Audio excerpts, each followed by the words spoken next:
Through the use of logical reasoning, the human mind can extrapolate along a straight line of development once a pattern is seen and understood. We can also combine things through the use of the faculty of imagination to spin a web of speculation about the future, building on what we already experience and the trend line that we can observe, and constructing on that foundation. The limitation of the mental framework, however, does not provide us any real insight into any processes that fall dramatically outside the factual basis we can see and know.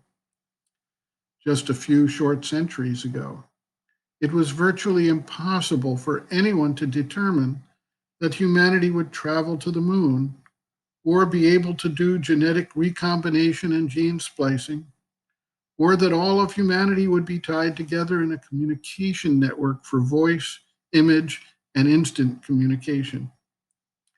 How then can we expect to appreciate what is possible with the advent of an entirely new power of consciousness that operates on a totally different basis of knowledge by identity compared to our constructed step-by-step, block-by-block process of mental knowledge? Sri Aurobindo provides an example by describing the difference between a typal world and an evolutionary world. A typal world is static and expresses a specific type that characterizes the action and methods of that world. To the extent that a new principle becomes active, it will override the methods and actions of the prior principles. On the other hand, an evolutionary world is dynamic and will continue to show a range of actions and interactions as each evolutionary principle finds its relation and role in the complex environment of dynamic evolution. The typal world will obviously be easier to describe as it carries out the character of the principle of which it is the expression.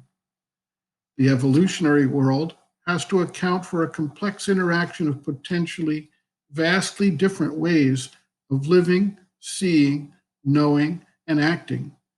And the rich play of forces can lead to less clarity and more unexpected results, and additional time involved in developing and stabilizing the unique balance that must eventually result as the forces involved find their equilibrium. We exist in an evolutionary world where the principle of matter, the principle of life, and the principle of mind all are active and modify the pure action of one another to the extent of the variance in their modus of operations. Adding the supermind principle into this dynamic mix provides another element to be harmonized and worked out while maintaining the basic mechanisms of action of each of the other principles. Sri Aurobindo writes, quote, "Speculation on the results of the manifestation of a new supramental principle in the earth consciousness, organizing itself there as mind, life, and matter, have already organized themselves, for that is what it comes to, is a little perilous and premature, because we must do it with the mind, and the mind has not the capacity to forecast the action of what is above itself, just as a merely animal or vital perception of things could not have forecast what would be the workings of mind and a mentalized race of beings here. The supermind is a different order of consciousness far removed from the mental. There are, in fact, several grades of higher consciousness between the human mind and the supramental. If the earth were not an evolutionary but a typal world, then indeed one could predict that the descent of a higher type of consciousness would swallow up or abolish the existing type. Ignorance would end, and the creation in the ignorance disappear either by transmutation or by annihilation and replacement. The human mental kingdom would be transformed into the supramental. The vital and subhuman, if it existed in the typal world, would also be changed and become supramental. But Earth being an evolutionary world, The supramental descent is not likely to have such a devastating completeness. It would be only the establishment of a new principle of consciousness and a new order of conscious beings, and this new principle would evolve its own forms and powers in the terrestrial order. Even the whole human kingdom need not and would not be transformed at once to the whole supramental extent. But at the same time, the beginning of a supramental creation on Earth is bound to have a powerful effect on the rest of terrestrial existence.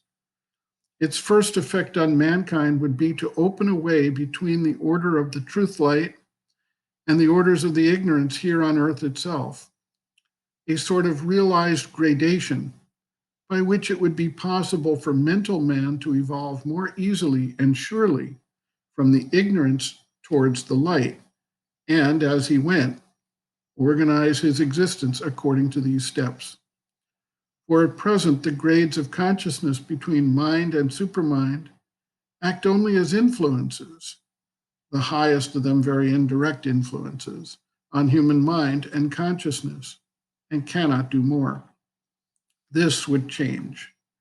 An organized higher human consciousness could appear, or several degrees of it, with the supermind organized consciousness as the leader at the top, influencing the others and drawing them towards itself.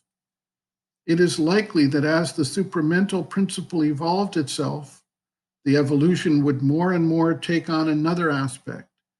The Daivic nature would predominate. The Asuro Rajaso Pishachic Prakriti, which now holds so large a place, would more and more recede and lose its power. A principle of greater unity, harmony, and light would emerge everywhere. It is not that the creation and the ignorance would be altogether abolished, but it would begin to lose much of its elements of pain and falsehood, and would be more a progression from lesser to higher truth, from a lesser to a higher harmony, from a lesser to a higher light, than the reign of chaos and struggle, of darkness and error that we now perceive. End quote. Reference, Sri Aurobindo, Integral Yoga, Sri Aurobindo's Teaching and Method of Practice, The Supramental Evolution, pages 69 to 75.